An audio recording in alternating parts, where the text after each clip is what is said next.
comment faire un sérum physiologique maison. Si vous regardez cette vidéo, c'est probablement que vous en avez assez des unidoses de sérum phy jetables pour des raisons économiques et environnementales. Gardez bien à l'esprit cependant que le sérum phy que nous allons faire ne remplacera pas complètement un sérum physiologique stérile. Pour certaines utilisations, il faudra rester au sérum du commerce, notamment pour les prématurés et pour les nouveau-nés.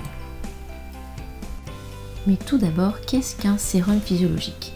En fait, c'est une solution physiologique. On appelle ça dans le langage courant du sérum phy, mais le terme est mal choisi. C'est un liquide qui a la même concentration osmotique que les principaux fluides corporels, comme le sang humain. La concentration en chlorure de sodium est de 9 g par litre. La solution est généralement composée d'eau distillée et de sel dilué à 9 pour 1000. Donc pour 500 ml d'eau, il nous faudrait 4,5 g de sel. Ou pour 178 ml d'eau, il nous faudrait 1,6 g de sel. En fait, c'est proportionnel, il vous suffit de faire un produit en croix. Comme ustensile pour réaliser votre sérum physiologique, il vous faut une casserole, une balance, si possible assez précise, et si elle ne l'est pas, une mesurette, ça marche aussi. Il vous faut également un récipient en verre, un verre assez épais si possible, et un couvercle. Ensuite, comme ingrédient, il nous faut du chlorure de sodium, c'est-à-dire du sel, et de l'eau du robinet que l'on va faire bouillir, ou mieux, de l'eau distillée. Dans cette vidéo, on va faire avec de l'eau du robinet. Pour le sel que l'on va utiliser, privilégiez le gros sel non traité. Le sel fin, ou sel de table que nous voyons ici, est souvent raffiné. Il contient de nombreuses autres substances, en plus du chlorure de sodium, dont les effets sur la santé sont un peu flous. Et ce type de sel contient généralement des anti-agglomérants pour éviter qu'il ne s'humidifie. Donc c'est ça que l'on voudrait éviter. On va essayer ici de faire le sérum physiologique le plus pur possible, c'est-à-dire dépourvu de micro-organismes. C'est pour cela que l'on stérilise le récipient et que l'on va faire bouillir notre eau. On tue ainsi le plus de microbes possible.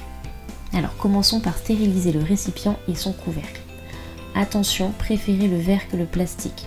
On va le faire chauffer à haute température pendant plusieurs minutes et il faudrait éviter la libération de microparticules. Donc on plonge le récipient et le couvercle dans l'eau. On porte à ébullition et on attend 10 minutes. C'est progressif comme ça et ça permet d'éviter le choc thermique.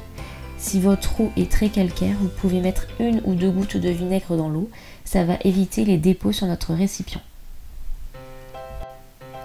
Une fois nos 10 minutes terminées, on va déposer le récipient et le couvercle sur un torchon propre pour le faire sécher. Attention à ne pas vous brûler pour cette étape. On va maintenant faire bouillir de l'eau pour fabriquer notre sérum physiologique. Cette étape est essentielle. Surtout, ne vous contentez pas de mélanger de l'eau chaude avec du gros sel. Vous pouvez contracter des maladies parfois graves à cause de microbes présents dans l'eau du robinet. En réalité, c'est mieux d'utiliser de l'eau distillée que de l'eau du robinet. Ça nous ferait une solution plus pure. Mais pour l'utilisation que nous pouvons faire du sérum physiologique maison, finalement, l'eau du robinet suffit.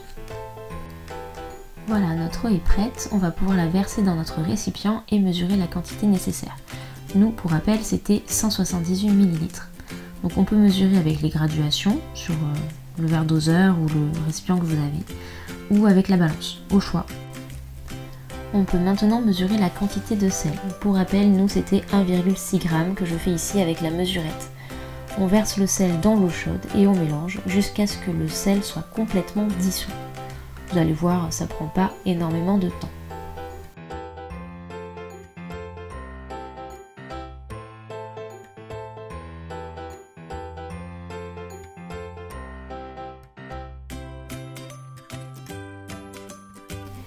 Et voilà, une fois que c'est terminé, on va pouvoir mettre le couvercle et la date sur le récipient. Notre solution peut maintenant se conserver au frais entre 2 et 3 jours.